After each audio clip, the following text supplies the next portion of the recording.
Well, hello. This is the Mostly Harmless Obelisk. This portion of the video is being recorded after a live stream. We had some technical difficulties in the beginning, so I've cut that portion out of the video, but I wanted to introduce Darkest Dungeon as a game that I really like for a number of reasons. For one, there's a satisfying difficulty to it once you get past the first few missions. Aside from that, there's just a wonderful tone, which I really appreciate. A sort of, it's got a mixture of management, roleplay, strategic elements to the gameplay that I personally enjoy. I like all of those sorts of things. But one truly standout thing about the game is the narration. I really felt immersed playing through the game the first time, which I did complete all the way through on the original core difficulty, the same difficulty rating that I'll be playing today. Later on, they added an easy and a hard mode to the game. I haven't really touched either of those, so I can't say much. And I have attempted to play the game after the first time, but I just didn't feel the sort of drive to get to the end game on any of those attempts, so they usually petered out quite early. But I always still try and come back to the game every so often, and I really wanted to show it off to people, to anyone who has not had the pleasure of playing Darkest Dungeon yet, and I really do recommend you go out and get this game for yourself if, after watching this video, you feel even a little bit of enjoyment. Oh, and one more thing. The game does have a really great modding community. I do recommend checking it out sometime.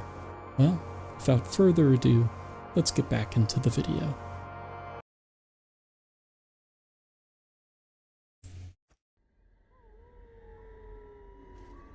Alright, and we're in game.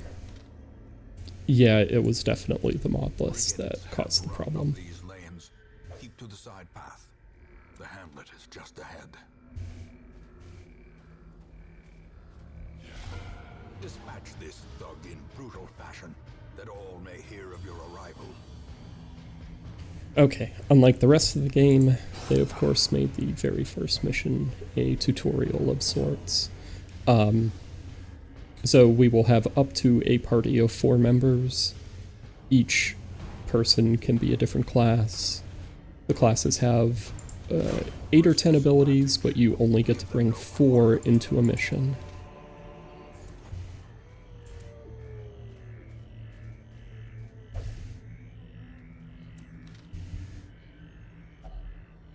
Traveler's Tent. Someone has camped here recently. Leave nothing unchecked. There is much to be found in forgotten places. An ambush. Send these vermin a message.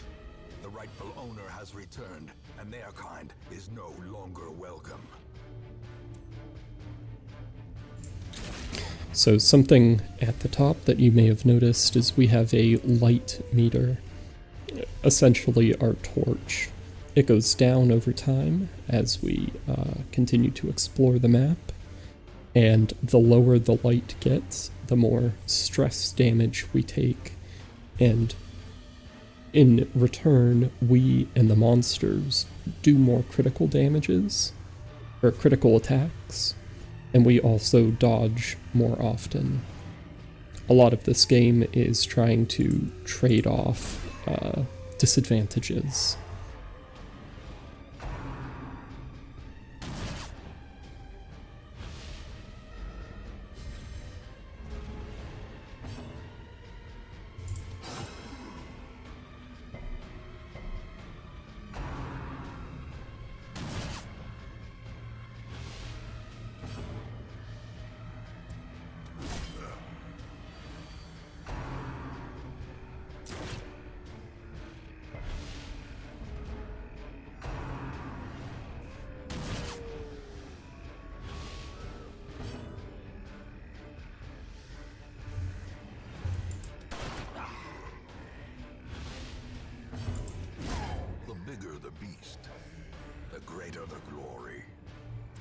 So another mechanic that pop-up was trying to tell us about is, unless you're in easy mode, when a foe dies, they leave behind their corpse, which takes up their position in whatever row they were in when they died, which means ranged enemies behind the corpse will be able to continue to use their ranged attacks.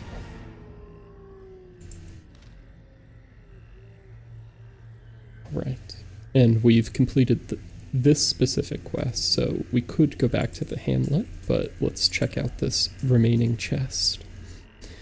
Bandit's trapped chest. Something doesn't quite look right with this one, but we'll open it anyways, and we get nothing for it. And yes, exactly, they can use the corpses like a meat shield.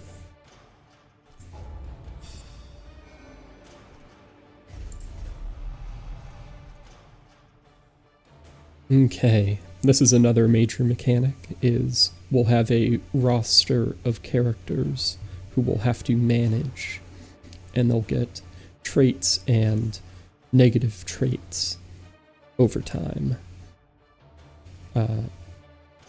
Reynald, our crusader, is now an egomaniac and an armor tinkerer. Dismas has an unquieted mind and can no longer meditate to relieve his stress.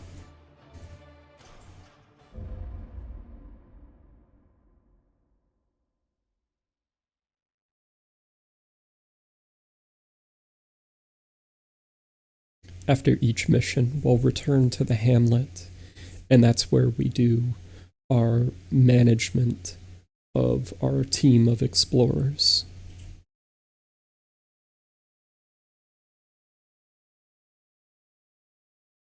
The general story of the game being that we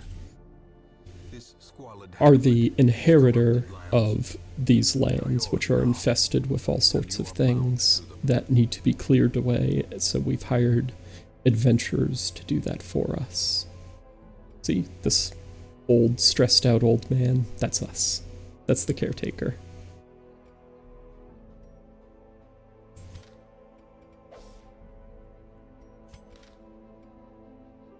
Wonder if I can turn off these things that keep popping up. One moment.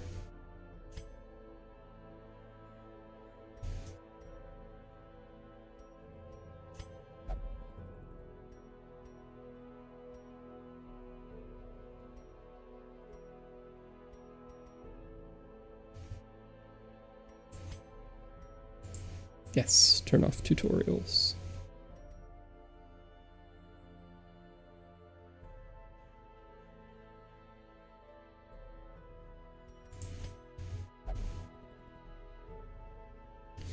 Let's see here. Kawhi says, well, the party seems like it's going to be volatile, so I guess that's why he's that way. Yes, exactly. Our team members are going to drive us, the player and the viewers, rather insane watching them.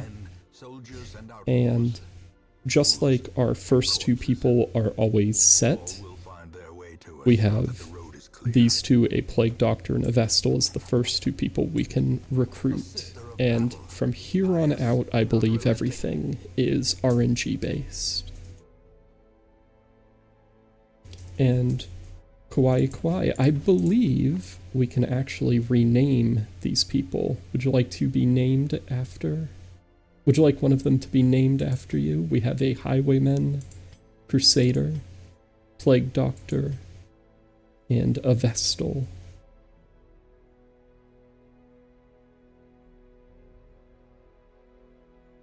The Plague Doctor, absolutely.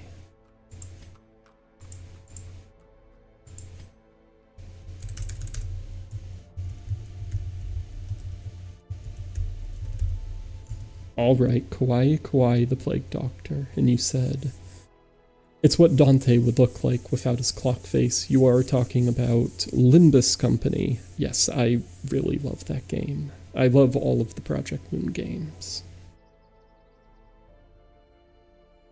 And just a quick look, our Plague Doctor right now has the ability to blight people. Yes, he has 2 abilities based on that, ranged attacks. You can see 4 dots in 2 groups, yellow and red. That's indicating what positions we can use it from and what positions we can target. So he has to be in the back 3 rows, and he can target the front 2 enemy rows with this skill. And this one targets the back 2 enemy rows simultaneously. The Plague Doctor also has a melee attack and a buff that gives damage and speed to our other party members. Vestal gets a melee attack up close, a ranged stun attack, and a heal. And this one is, they can use it in the front 3 rows, so just has to not be all the way in the back. And it sort of de-stealths the enemy if they have any stealth abilities. Let's see what our Highwayman has. Yep, a de-stealth as well. An AoE ranged attack. Alright, so the Highwayman wants to be in position 2, Crusader in position 1, and then it's a toss-up between having Kwai in the back row or the Vestal.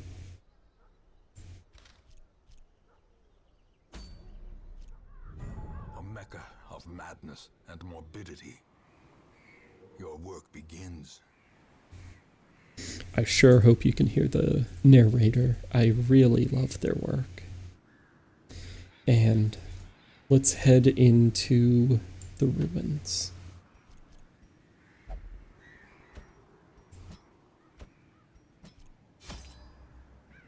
The cost of preparedness, measured now in gold, later in blood.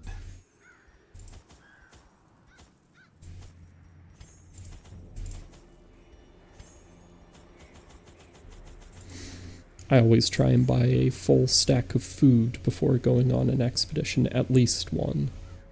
And we want a good mixture of different sorts of items to deal with things that might come up. All of this is coming out of our treasury, of course. Oh, and we do have one magic item to give to a party member, but it's not useful for us.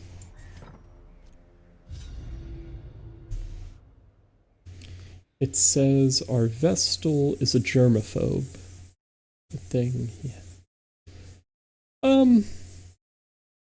Who knows what level of cleanliness Plague Doctors really had back then.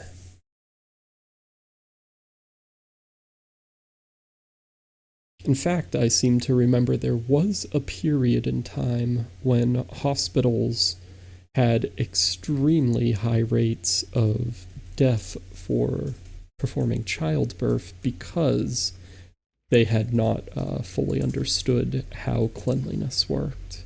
They were much worse than actual lay practitioners about it. A handsome reward. Yes, no such thing as soap in this world. Not yet.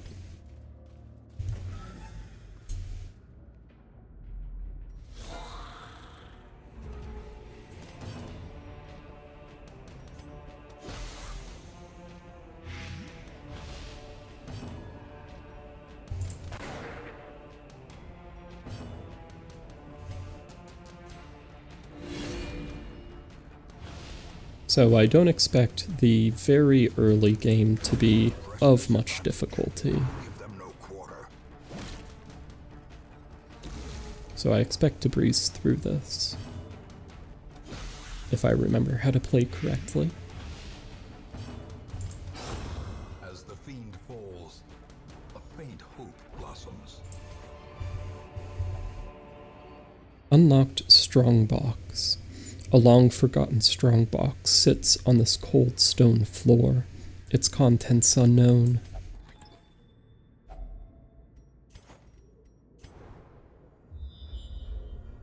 So there's a random chance that we'll scout after clearing one of these end nodes on the map.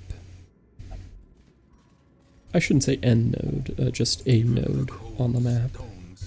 The chance goes up as the torch goes down, which I don't quite understand the reasoning for that, but they needed to give people some reason to go with very low light, I suppose.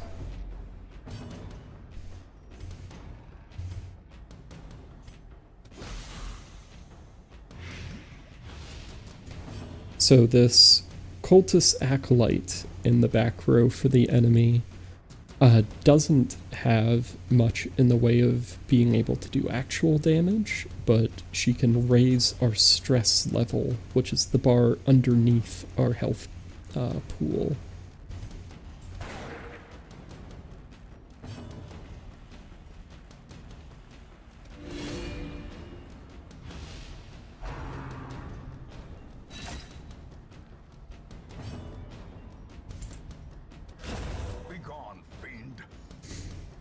In the very early game, and whenever you explore the ruins, the Crusader is quite good because he has, I believe, multiple abilities that deal extra damage to the undead, and you fight a lot of undead in this place.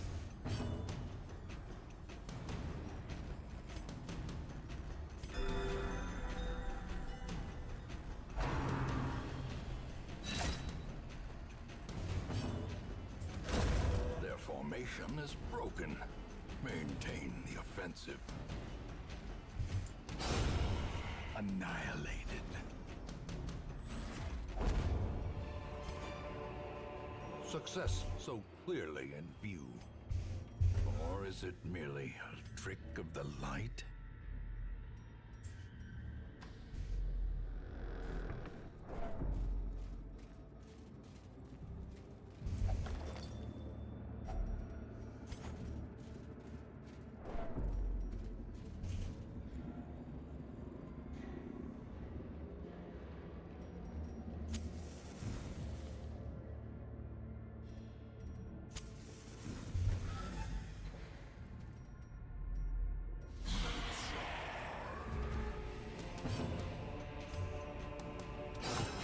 This could be something that I'm just somewhat misremembering, but I remember the level of dim light between 75 to 50% of the torch lighting is kind of the sweet spot for most of the time. Oh, and I forgot to move our Plague Doctor back after it got pulled forward by one of those cultists. Never mind, it got moved to the back for me. That was nice of them.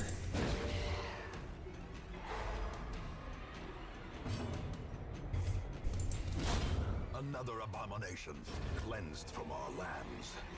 So, as a quirk of how damage works in this, if you kill someone with a damage over time effect, blight or bleed, they do not leave behind a corpse, for whichever reason. Plague Doctor strikes me from the shadows. Oh, Plague Doctor strikes from the shadows. I misread that. Yes.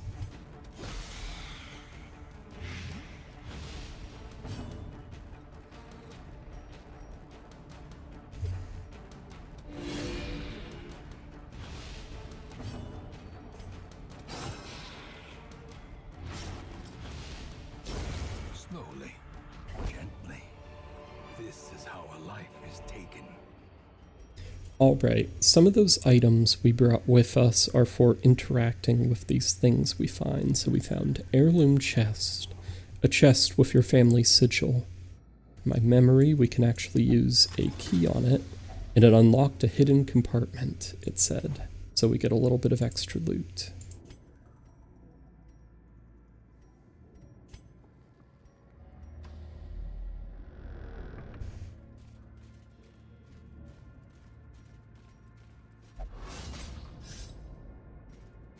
Mind that such missteps are the exception and not the rule.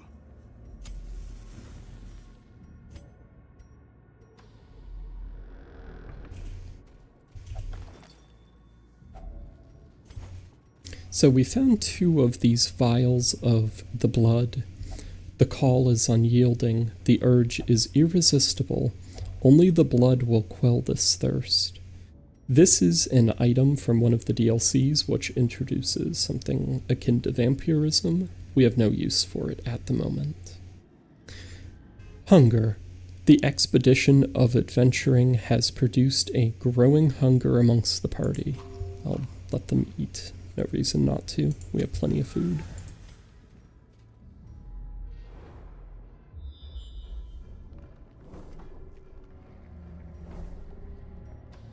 And as we, our mission is to explore only 90% of rooms, we actually don't have to explore this one that we sort of skipped over a little bit before on the map.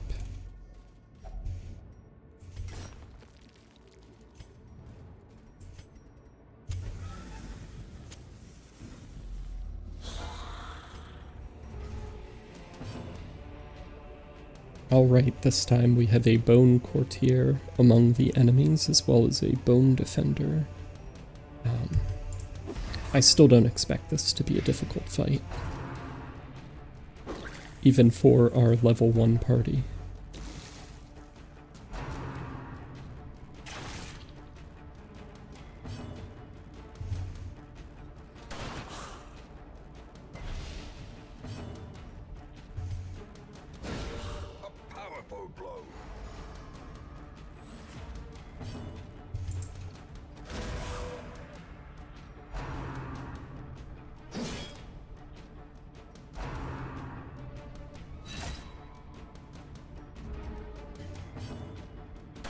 Confidence surges as the enemy crumbles.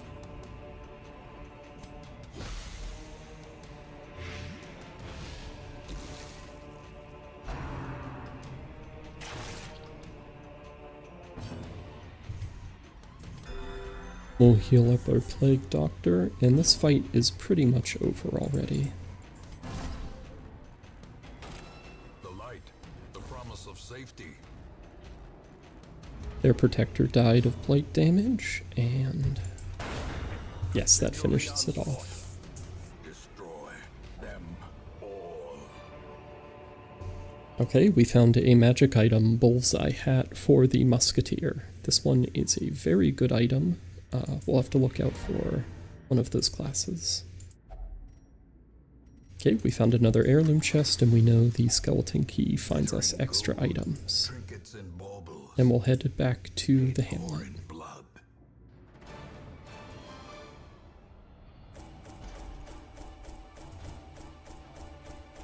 So obviously we're collecting treasure for money, but we're also collecting heirlooms to unlock new facilities in town.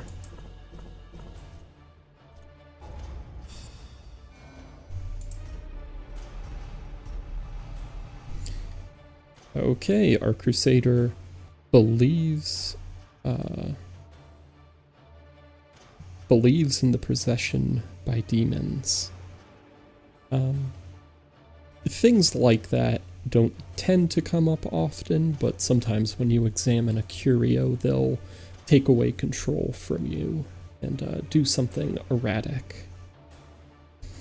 Weld Explorer, our highwaymen, will boost our scouting chance in the Weld, which is one of the 4 main dungeons. And nothing interesting for the Vestal. And Kwai Kwai did not gain a trait.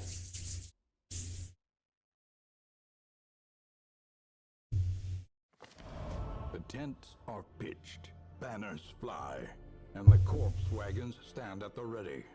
The circus is not something that we will be doing anything with in this playthrough, quite probably. It's from a DLC. It's pretty universally believed to be a bad DLC. I'll look into it in the future, but probably won't be doing anything with it. Okay, so we can use some of those curios we found to increase the stagecoach network. So 3 heroes will be available for recruitment instead of 2. May as well just get everyone who shows up.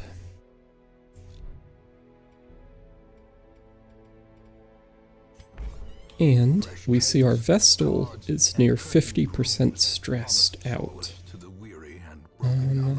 She does not want to go to the tavern to relieve stress. She wants... What does she want? She's a flagellant. She refuses to do anything except to flagellate to relieve stress. And unfortunately, there's already someone there. So, at the penance hall, so... we will upgrade the penance hall.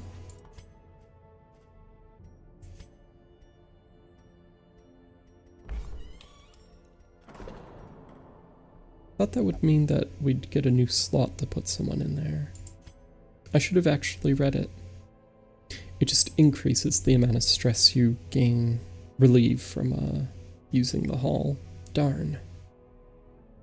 The next upgrade reduces the cost of treatment for penance. That's annoying. So we can't have our Vestal relieve stress yet. The Nomad Wagon is not very useful. We probably won't be using it. We can spend a large amount of gold to buy magic items, but it is a truly absorbent amount of gold. Let's go right away to our next mission.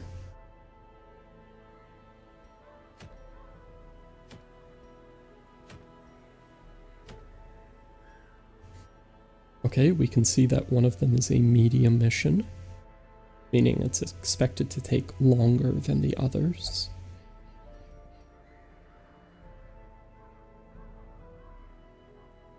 It's a pretty good magic item from it too.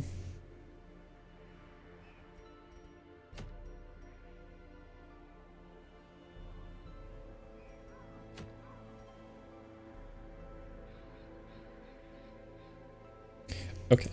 The option I'm going with is this one because slippery boots are a very good item to get. +4 dodge chance is very worth it. This early on anyways. Okay, this highwayman that we just got, I'm actually going to change his outfit because he looks too similar to the one that we already have.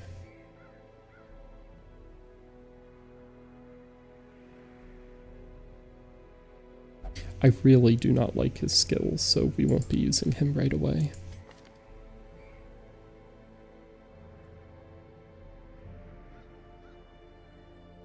Okay, so the bounty hunter we got has lunge, which can be used only from the back rows, and it has forward 2, which means she moves forward when she attacks with it.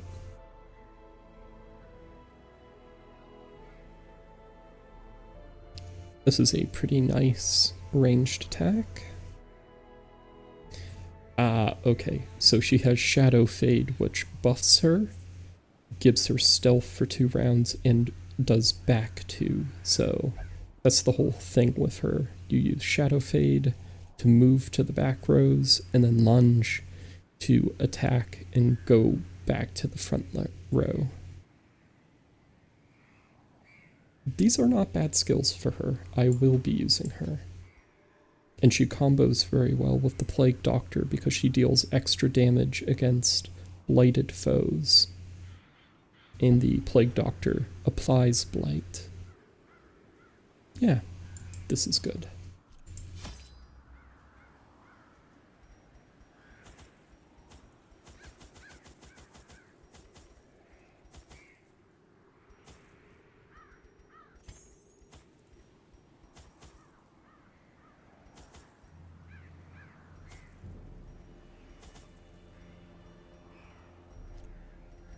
And let's check our magic items. We got the Musketeer only one.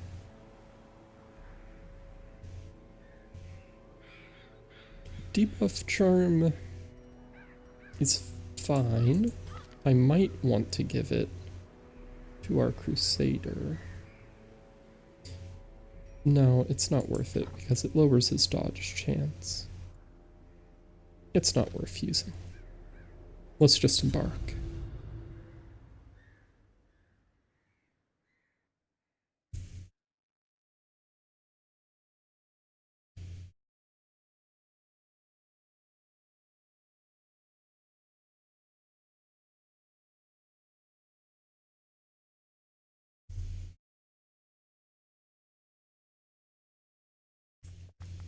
Pace out the halls of your lineage once familiar, now foreign.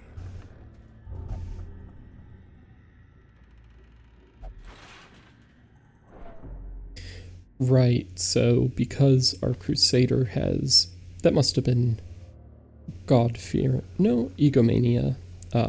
When we encountered this curio, he immediately took control and did an action on his own.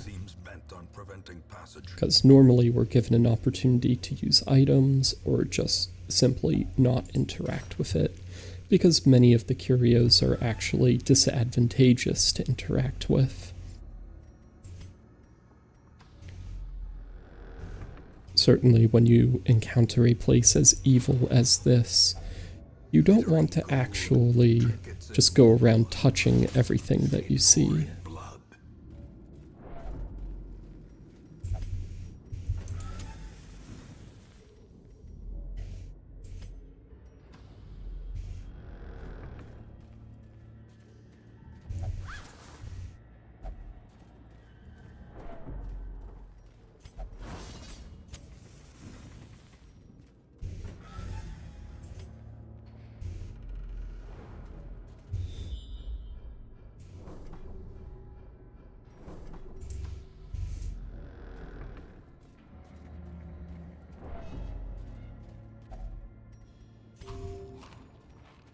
Alright, this has been a very uneventful exploration so far.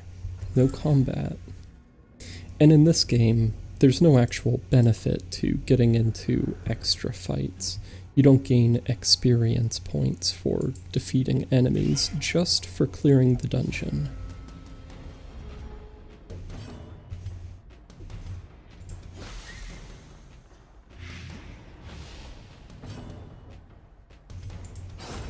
Another abomination cleansed from our lands.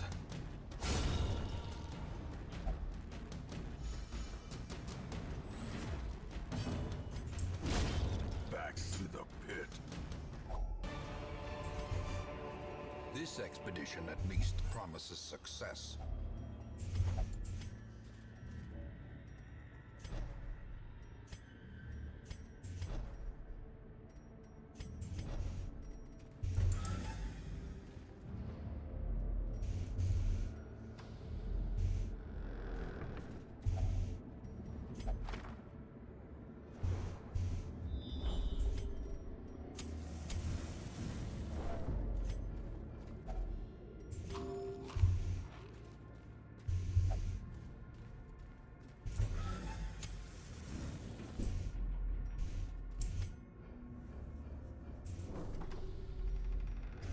Okay, this time when we scouted, we could actually see that there was a trap on the path we're about to walk. So we can use our highwaymen to disarm it.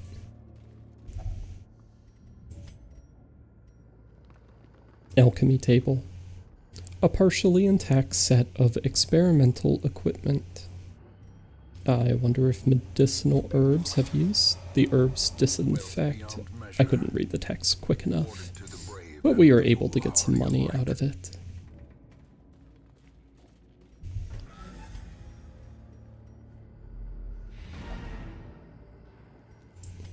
Just going to take a quick look if there was treasure.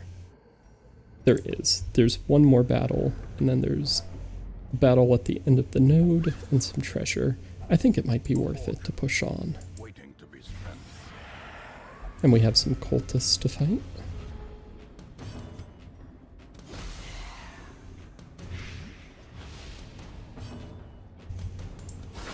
A decisive pummeling. Press this advantage. Give them no quarter. Alright, and we make very quick work of two of them. The slow death on Unforgiving. Yes, that's an easy fight. Remind yourself that overconfidence is a slow and insidious killer. And this time we're in a state of black as pitch. We take way extra stress. I believe it's... No, I don't remember the number. It's like 50% more or something. The monster's accuracy and damage increase, they crit us more, and we're more likely to be surprised, but we gain far more loot out of this. We'll see if it's worth it.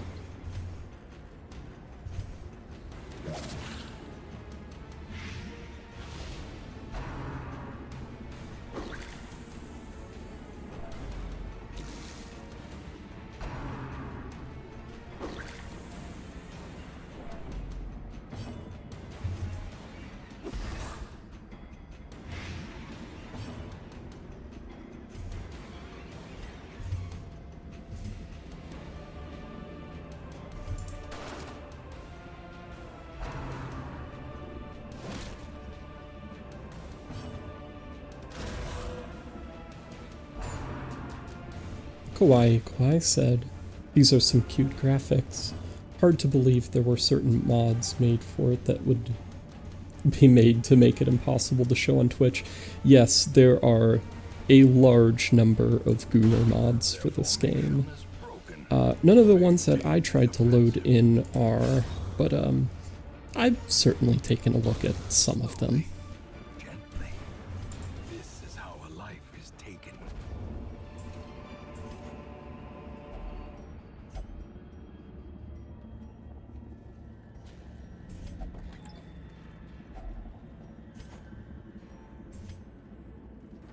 The great ruins belong to us. Alright, I was almost a little surprised we didn't have anyone gain 100 stress during that fight. Oh. Maybe it is good luck for streamers to name their characters. Kawaii has not yet gained a negative trait.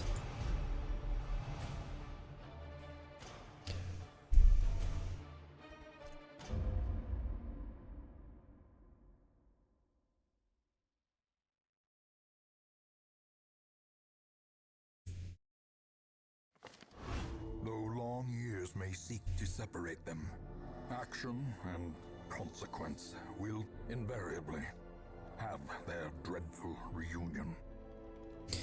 Alright, we have a new event. A maddening whine. Intolerable. Clouds of mosquitoes and other less identifiable pests continue to descend upon the hamlet with maddening persistence. Illness and irritation abound. This is a note that certain events and enemies from one of the DLCs, the one involving vampires, are now active. We will occasionally encounter... I'm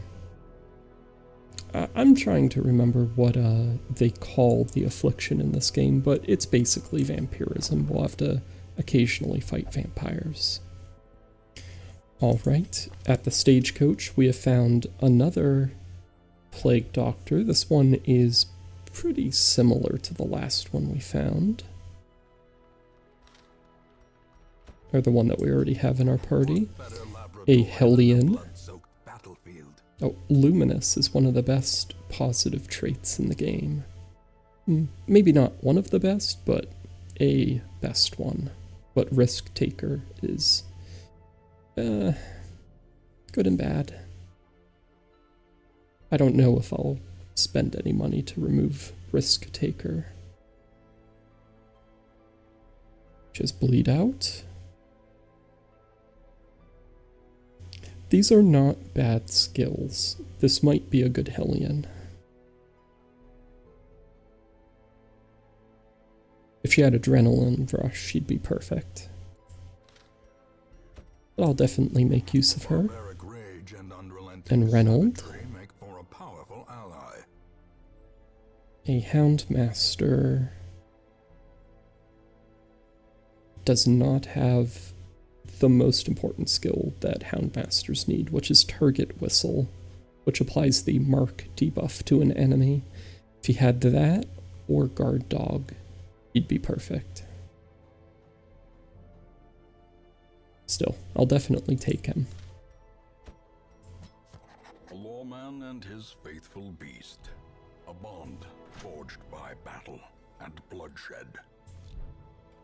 So now we have the guild and the blacksmith Bellows unlocked. blast once again. The forge stands ready to make weapons of war. Make no mistake, we will face ever greater threats. Our soldiers must be ready. Now we can pay money to unlock skills. I will get Adrenaline Rush on that Hellion. And I will get Target Whistle on our Houndmaster. Is there anyone else I wish to upgrade? Kawaii, I will definitely be upgrading you. I don't think I want to get you any of the stun abilities. We'll stick with Blight for your build. Noxious Blast and Plague Grenades will be upgraded.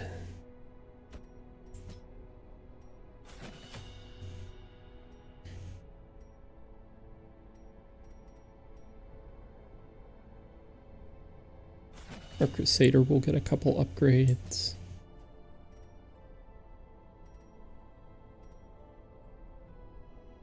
I don't think I need to bother with getting any new skills for our Highwayman. He already has 3 very good ones.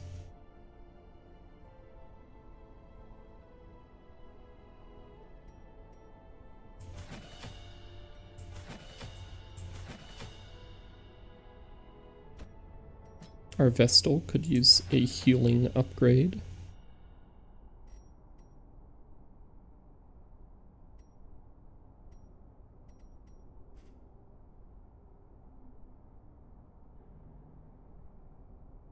We'll stick with that for now. We can't upgrade our blacksmith yet, so we can't buy new armor and weapons.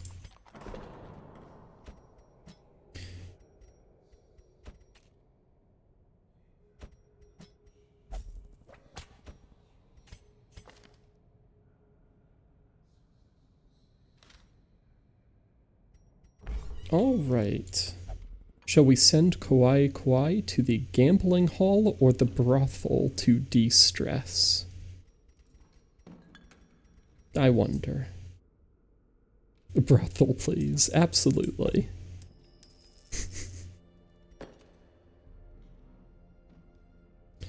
No one else that we have is really all that stressed out.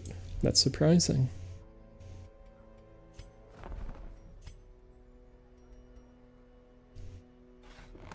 More arrive, foolishly seeking fortune and glory in this domain of the damned.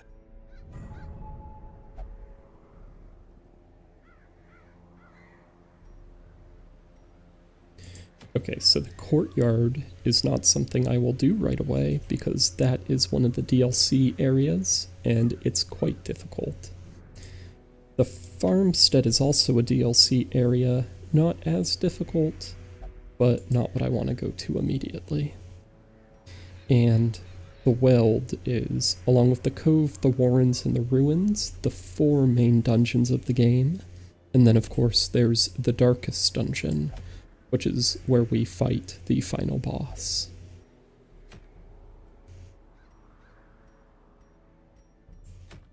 Just checking what the rewards are for each of these quests. Oh, Knight's Crest is very good. Let's try out our Hellion that we just got.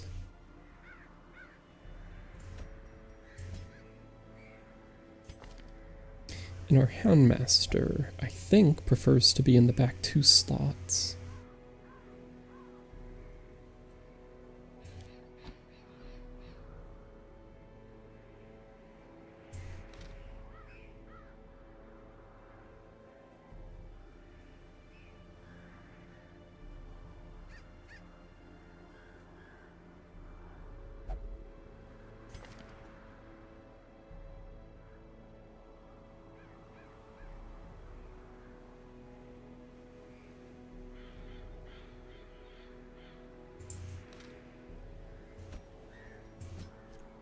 and we'll use our trusty highwayman.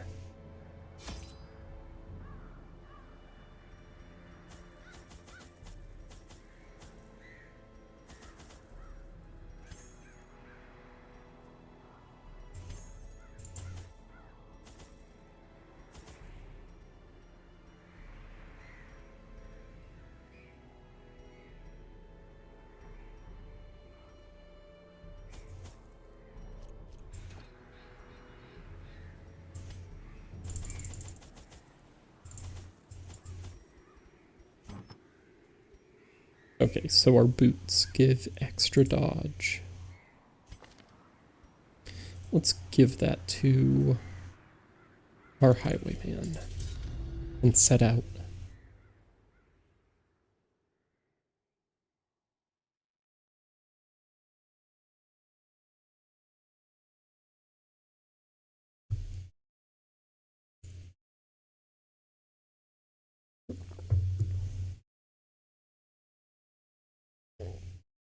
So something you may have noticed is that as we explored the ruins, a bar was going up and a number ticking up as well.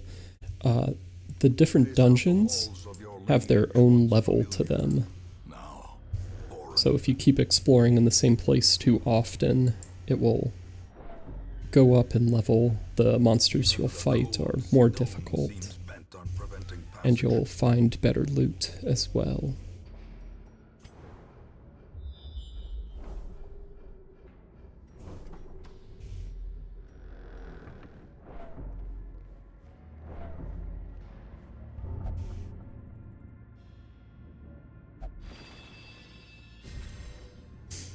Well, our party member, because he is guilty conscience, decided to interact with that ominous looking statue.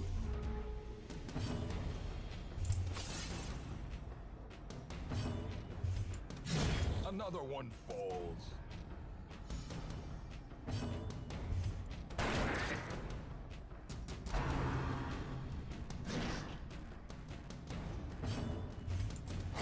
Their formation is broken. Maintain the offensive.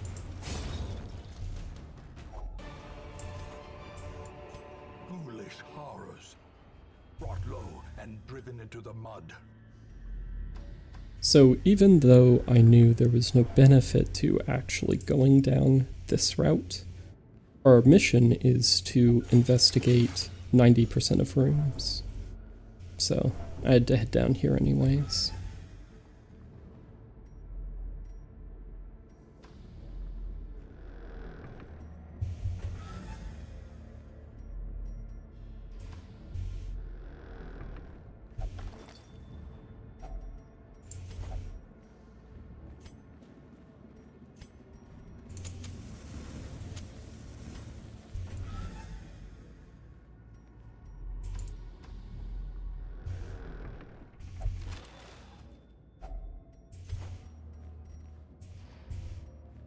From the scouting, we have a trap coming up. You can see them on the floor if they've already been scouted.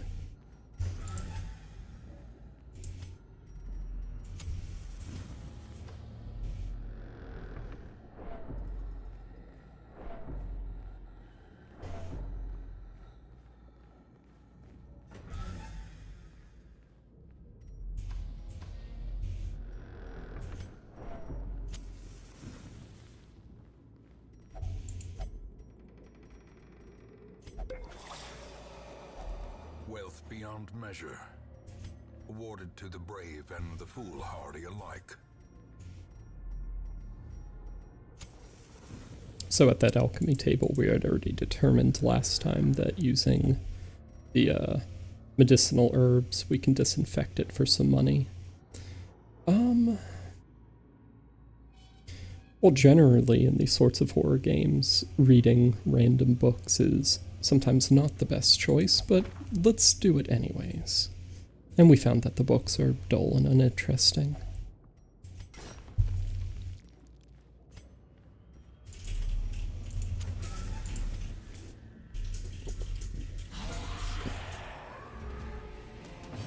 Okay, this is a pretty normal looking encounter. One of the loading screens made mention of this, but certain enemies are more resistant to different things. We can see here this bone soldier, because it's a skeleton, has a 200% resistance to bleed, which makes sense. Humans don't have any particularly good resistances. So it's just one thing to be aware of, that people who apply bleed, like the Highwayman and the Hellion, should target humans instead of skeletons.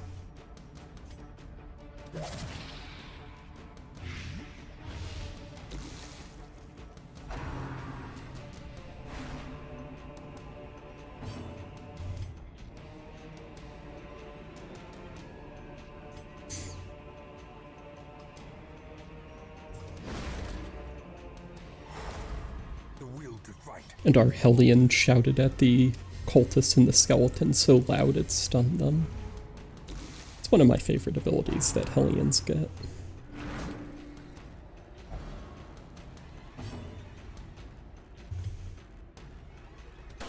Confidence surges as the enemy crumbles.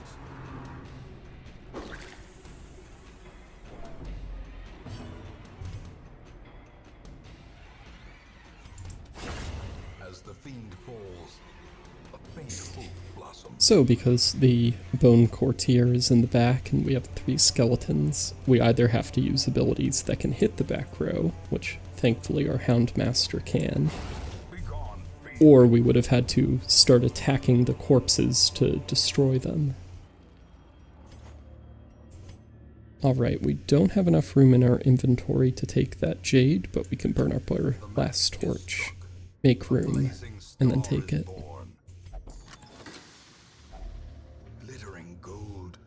Alright, we've got a lot of buffs from this map.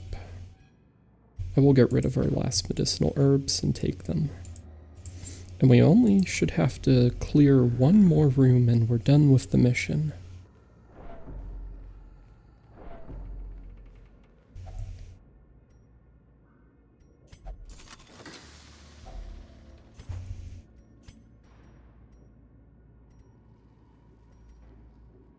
Okay, the citrine sells for not as much as the jade or the emerald. Just trying to think if there's anything I can throw away out of my inventory to make room. Oh, we can eat some of this food to regain health. Not that we took much damage. There. The limited inventory, is one of the other things you really have to manage when doing these quests. Especially as the missions get longer and longer.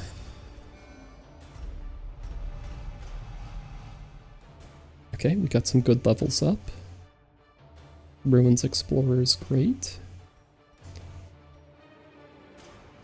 Okay, so Demos already has 4 positive traits and he gained another one, which means he replaced Weld Explorer, which was a good trait, but Eldritch Slayer is thankfully even better.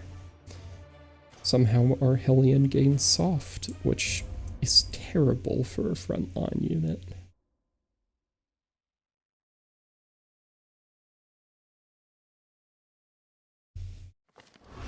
A fresh irritant to some, a sanguine memory to me.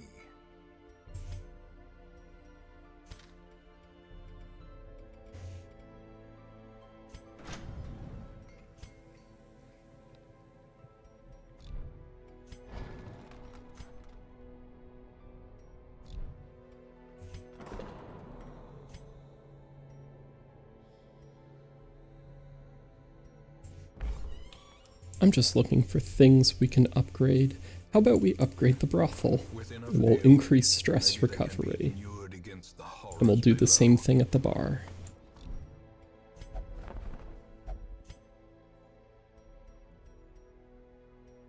Alright, for newcomers to the estate, we have a Vestal with Quick Draw,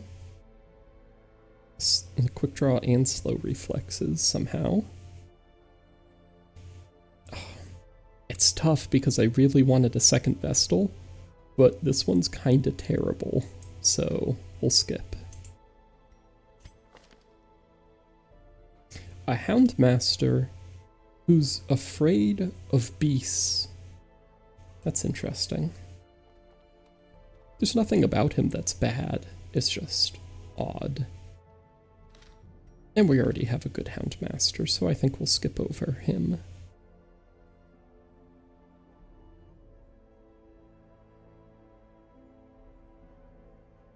I really prefer my Crusaders to have Bulwark of Faith, but this one is not bad either.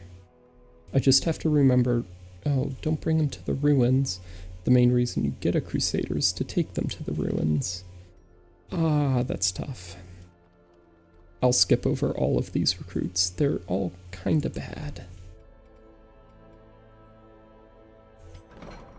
So we haven't yet been to the sanitarium. We can remove traits as well as treat diseases here.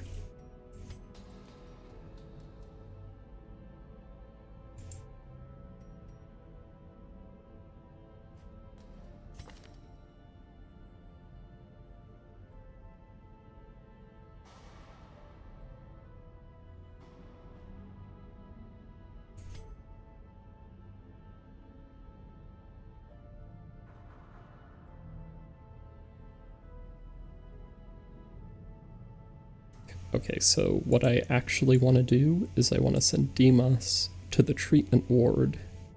And instead of removing a trait, you can actually lock in a positive trait. Or remove a positive trait, but I want to lock in Quick Reflexes, which is one of the best positive traits a highwayman can have.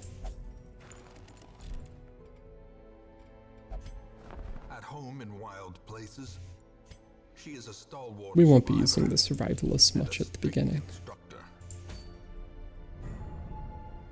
And I think we'll do one more exploration today. Let's see what we have.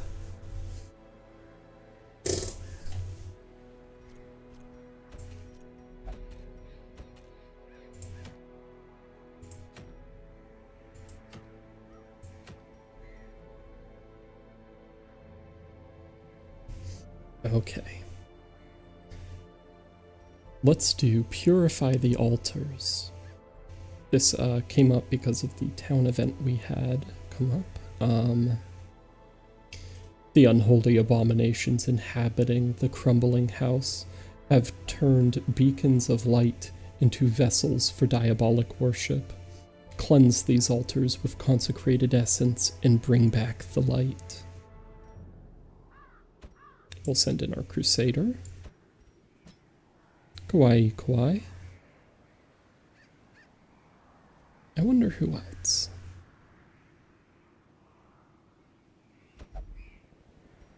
Yep, our Vestal. And our Handmaster. We'll see if this team works well.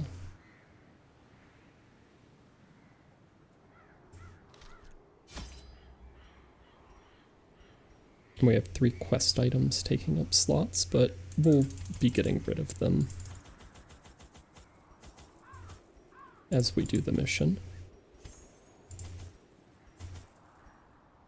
We'll do our usual of buy 2 of everything.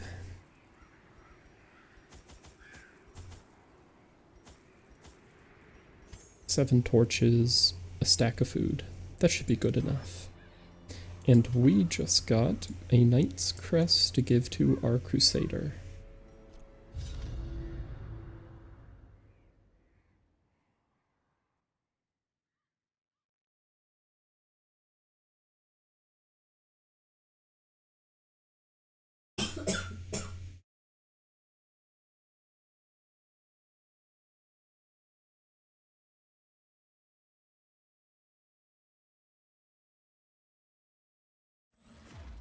Can the defiled be consecrated? Can the fallen find rest?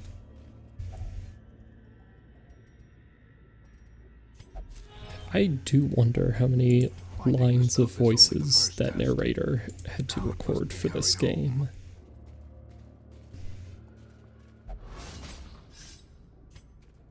Watch your step.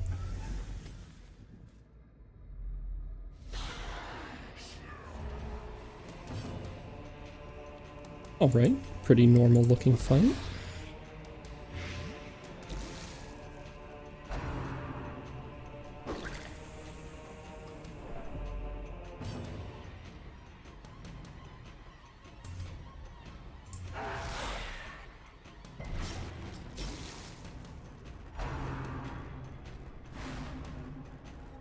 Okay, the Cultist Acolyte will die next turn due to Blight, and so will the Bone Courtier, so we can just focus on the two front enemies in the front. Sedated.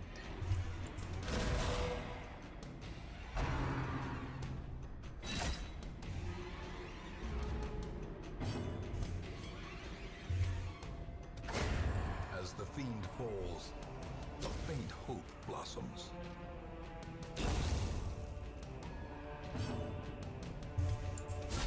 Precision and power.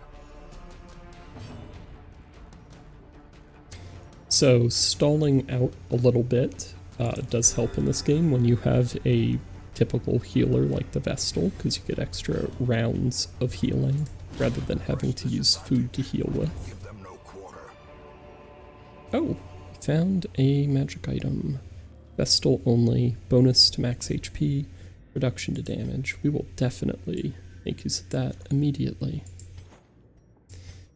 Do I want to bother taking some of the blood with me? Sure, I'll put some holy water on our Houndmaster and take the blood.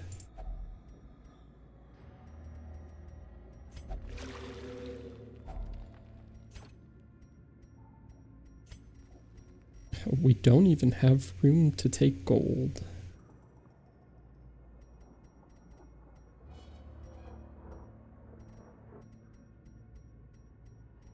I guess we just gotta leave it behind.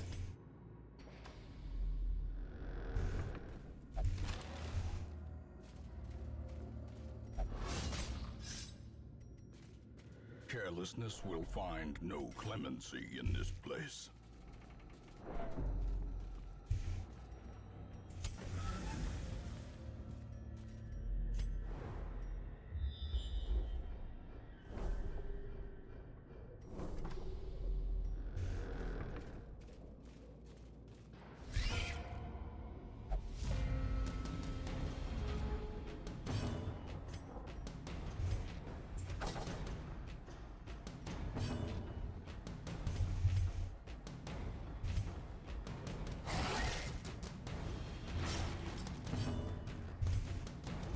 Confidence surges as the enemy crumbles.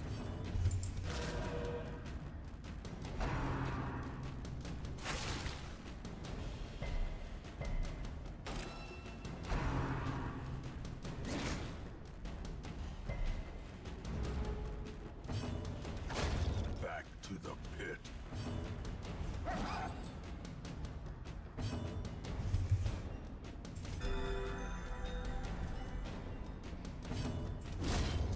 Executed with impunity.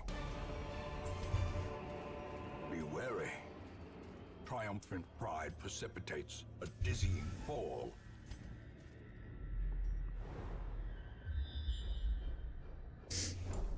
Alright, we found corrupted altar. A defaced, blasphemous altar. And we'll purify it.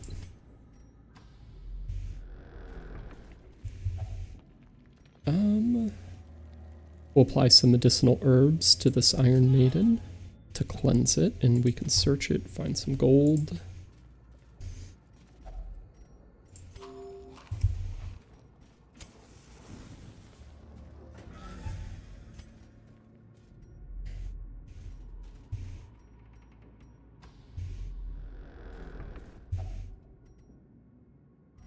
I know, let's apply torch to the bookshelf.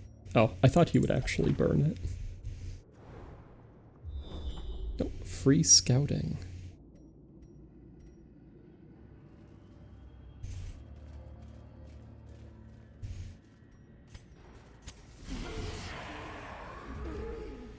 First time encountering Madman.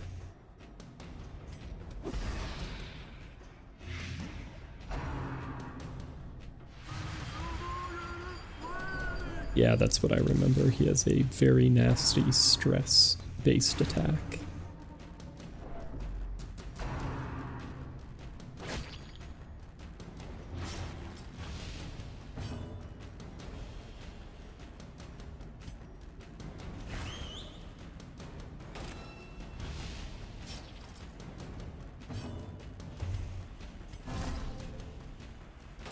The match is struck. A blazing star is born.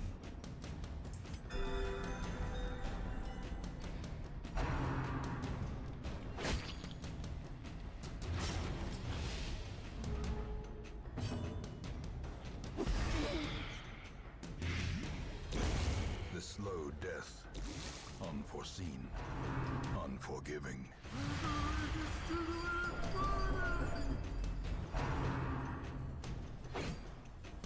Yeah, we're definitely going to be getting our first person to reach 100 stress, so you'll at least get to see what that looks like when it happens.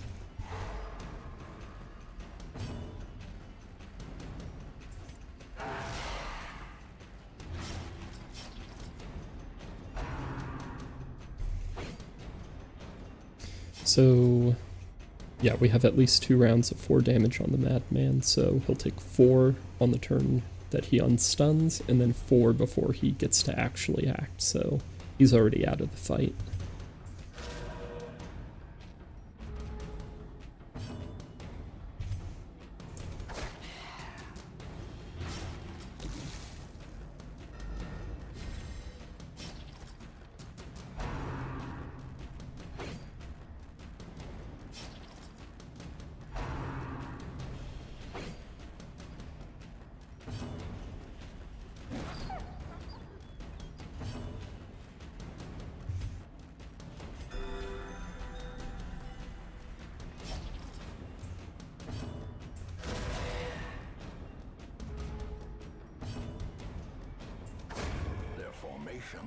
Okay, and they'll all bleed to death, so we're good.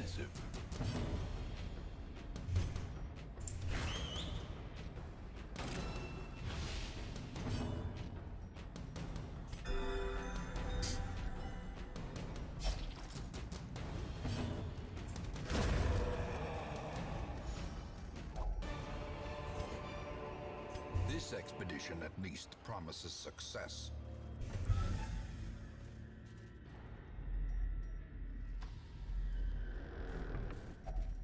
Even the cold stone seems bent on preventing passage.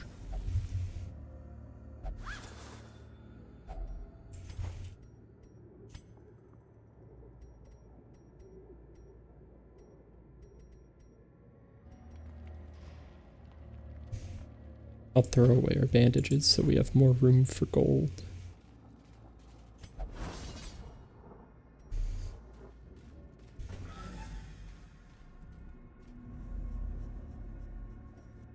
Alright, there was nothing down this way.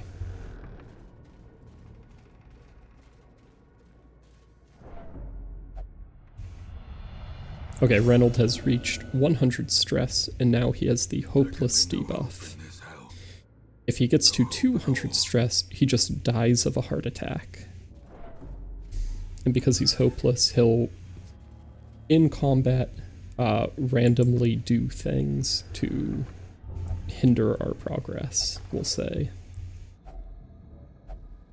And because Reynold has kleptomania, he just stole a bunch of loot.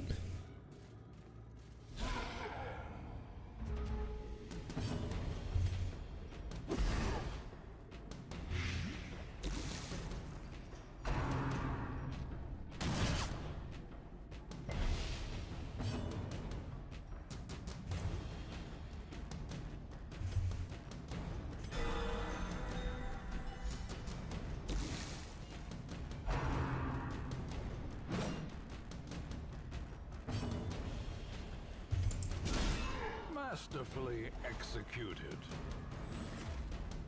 Okay, that was a very lucky crit there.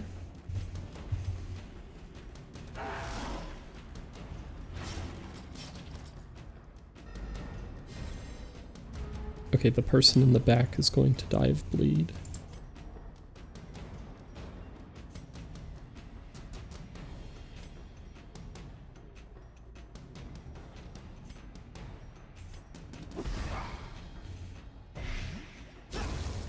Great is the weapon that cuts on its own. And because of the stun, the cutthroat will die of bleed. So now I just have to focus on the big guy.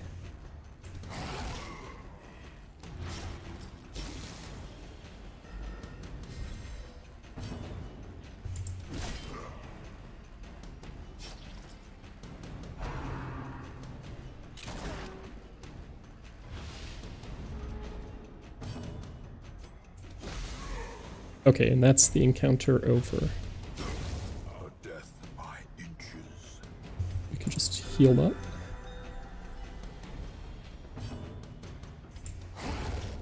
Monster's size has no intrinsic merit. Alright, that's tons of loot, but none of it very useful, aside from the gold.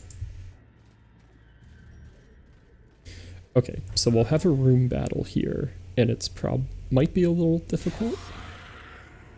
It's not a great one. Because we got two people who cause lots of stress, the courtier and the acolyte. I'm not worried too much about the damage from the two in the front. And then after this, we can use our firewood and make camp. This is our very first medium length excursion. So making camp is now a mechanic.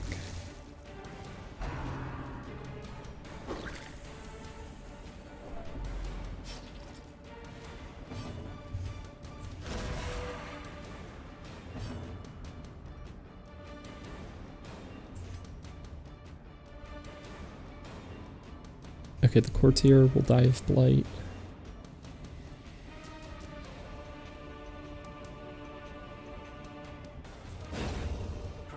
Good, we took out another one of them. Okay, there's just one left, the acolyte, and they die next turn, so we're safe.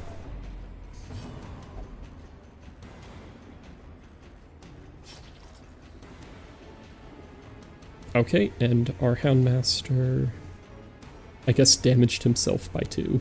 Yeah.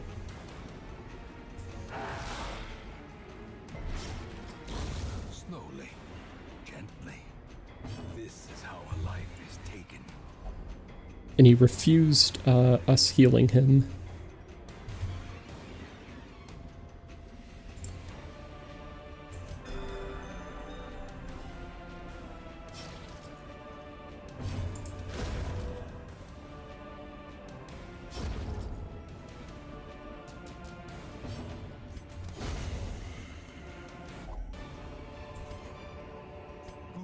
Horrors, brought low and driven into the mud.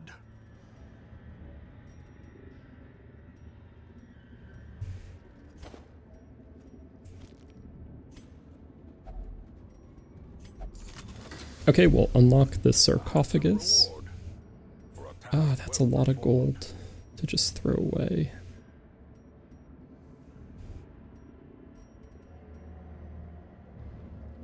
We'll pop our 2 torches, take the gold, and use the firewood to start camp.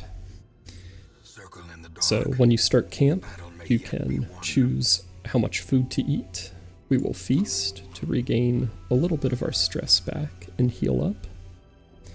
And we have 12 time points that we can split up on various things.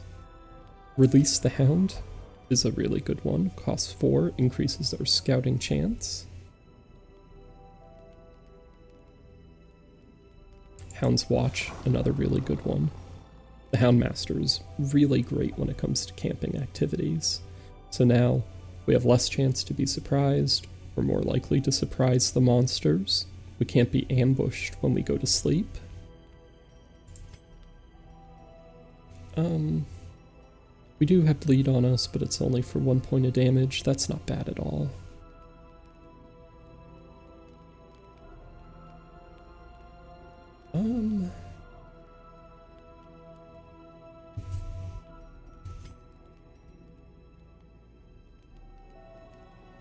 So Chant is a very powerful stress healer, but only if the person we use it on is religious, and I don't believe the Houndmaster is religious. Certain classes count as religious or not religious. Vestal, Crusader are religious. Flagellant and Leper are also religious. We'll give Bless for more accuracy and dodge to our Crusader. And we got only one time point left. I don't think we have anything that just uses one, so we'll call it a night.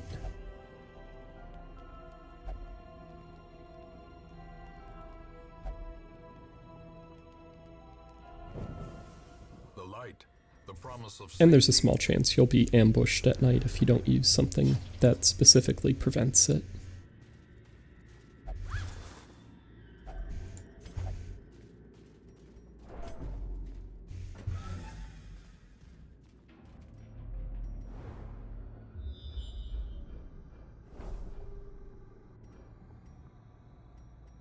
Okay, so we can see that down this path, there's a curio and then a fight. So we can just grab this curio, backtrack,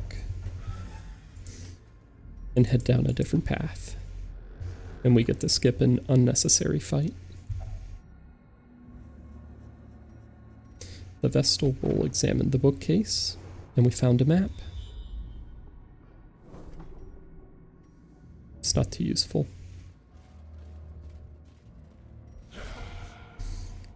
Okay, we gotta fight with some bandits now.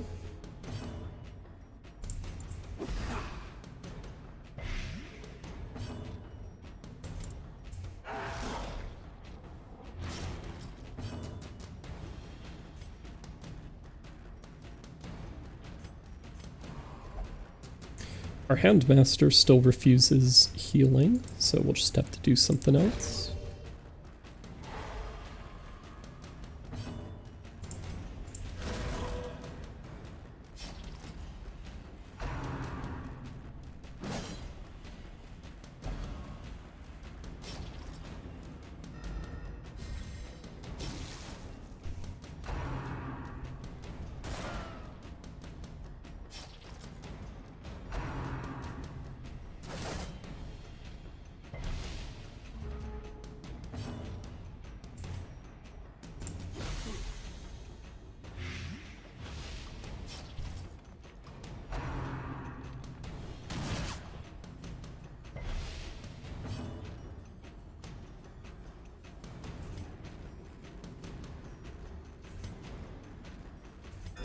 Okay, we were finally able to heal the Houndmaster.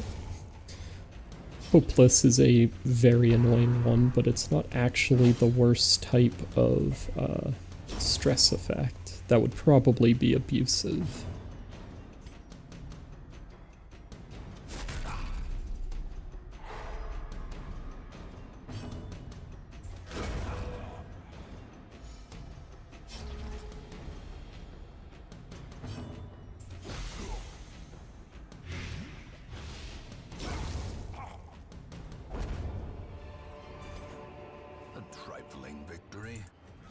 But a victory nonetheless.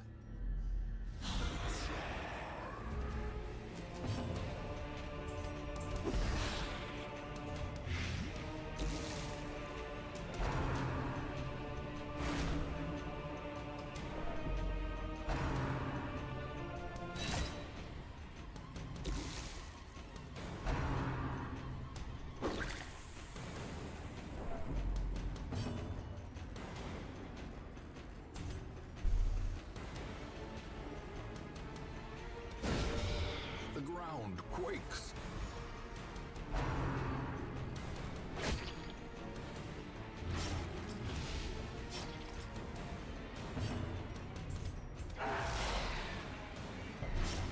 Okay, good. The two in the back row will die on their turn, so I just have to focus on the two in the front.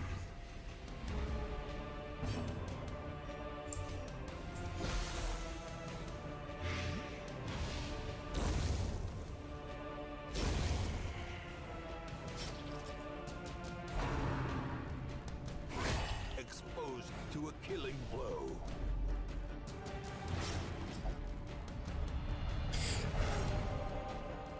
Oh my, I guess it really is good luck to name your characters. So what happened is Kawaii got to 100 stress, and there's a random chance instead of a negative stress effect, you get a positive one, and Kawai's was focused, which healed a bunch of her stress.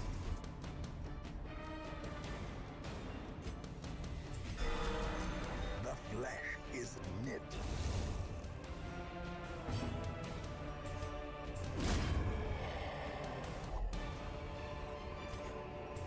As victories mount, so too will resistance. You say you're focused right now, Kawai? What are you working on?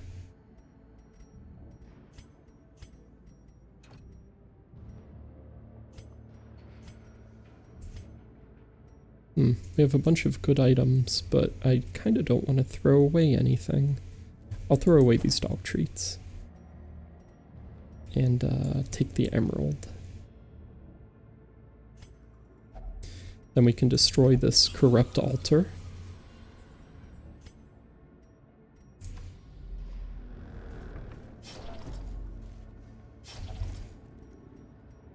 We'll ignore this alchemy table. A fortune waiting to be spent. Alright, we don't have any torches to fix our pitch black. Oh, we're in darkness 5, not pitch black. It's not quite the same.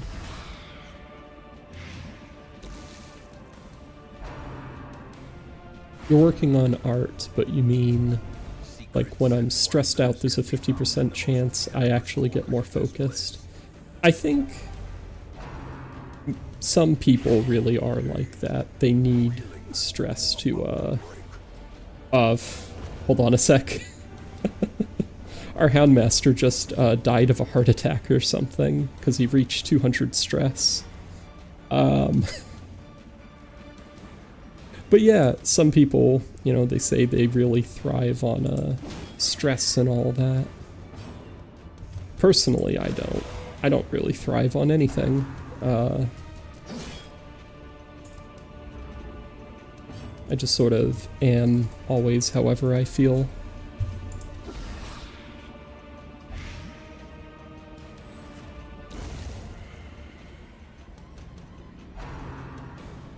You say you don't thrive on it. It's... I don't know, that's probably like a perspective thing. But I can imagine if you usually don't feel like you're benefiting, not wanting to say something good about it.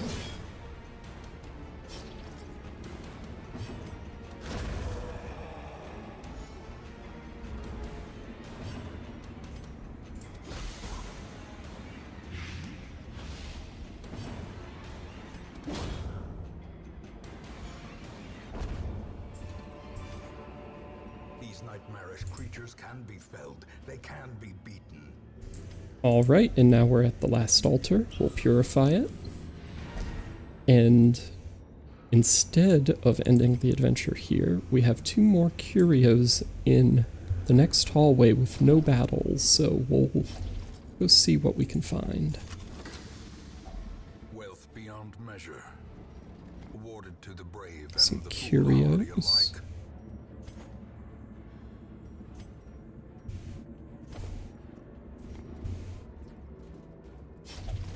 Injury and despondence set the stage for heroism or cowardice. Alright, plenty of curios, and now we can go back to the hamlet. This day belongs to the light.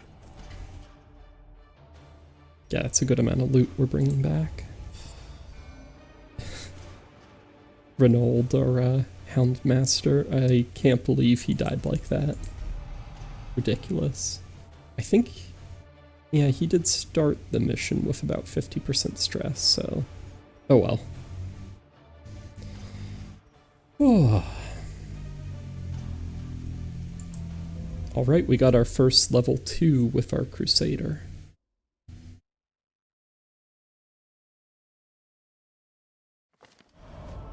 shuffling dead are silenced. We have claimed dominion over the All right. once more. So, silence in the crypts. Reports from the hill cottages confirm a welcome reduction in the general ire of malaise around the old ruins. That's likely because we just purified those shrines, so we get extra XP in the ruins the next time we quest there, and extra damage in the ruins as well. Good, good. We'll check the coach. We could get another Hellion. She's fine. These are okay traits. I will take her. Barbaric rage and unrelenting savagery. Yet another Hellion. I don't want 3 Hellions. That's too many. And we get our first Antiquarian. She's a Cove Tactician.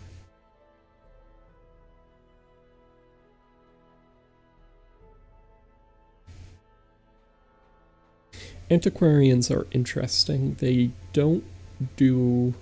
They're a jack of all trades, master of none type class.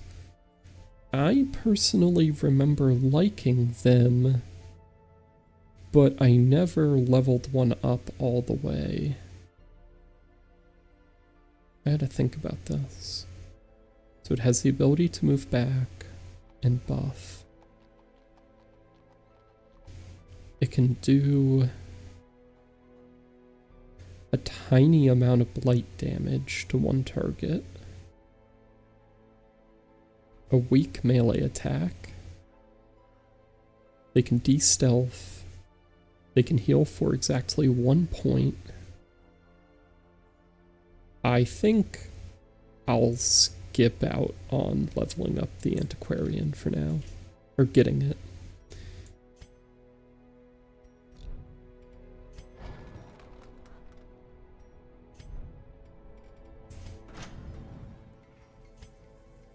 Okay, we can level up the blacksmith so we can get weapons. We are raising an army.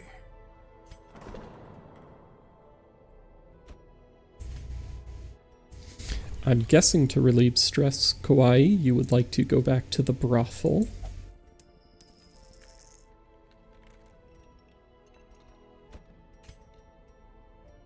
There you go. We'll send our crusader to pray.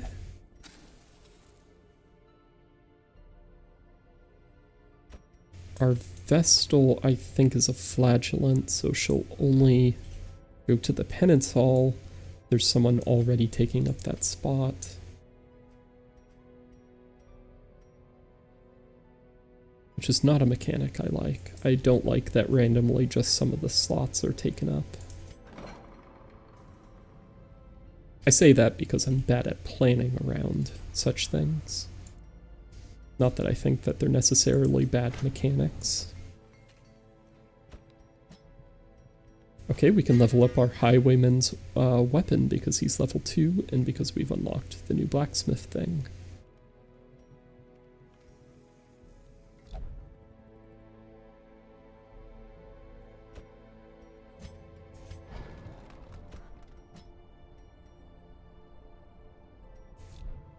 And you know what? I think this is a good time to stop for now with the stream. Thank you for joining me, everyone. I had fun coming back to Darkest Dungeon, and I hope you had fun checking it out. Oh, you had said, just don't make me gamble. Yes. In this game, I remember if you send people to gamble, they can actually, there's a random chance they'll steal gold from you as the manager and use that to gamble with. And I remember that there are traits, positive and negative ones, related to gambling as well, where they're more or less likely to win at gambling.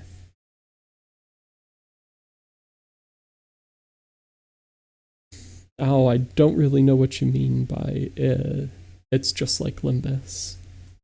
Something about gambling? I can't remember that coming up.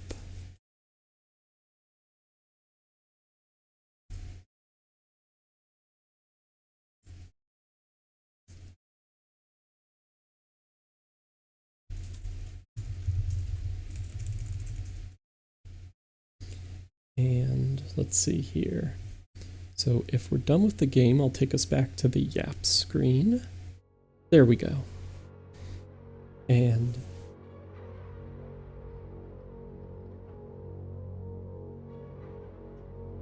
oh, was that the case? I don't remember that happening.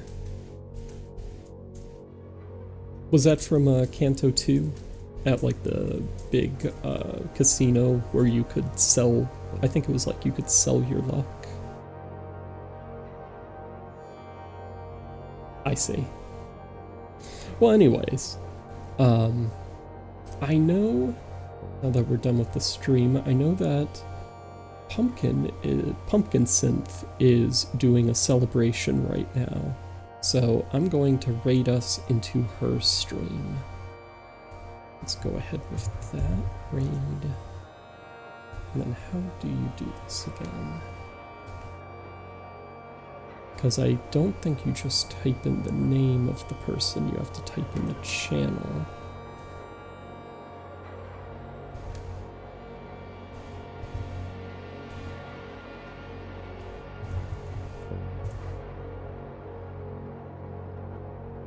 There we go. Again, thank you for joining me. Have a good day.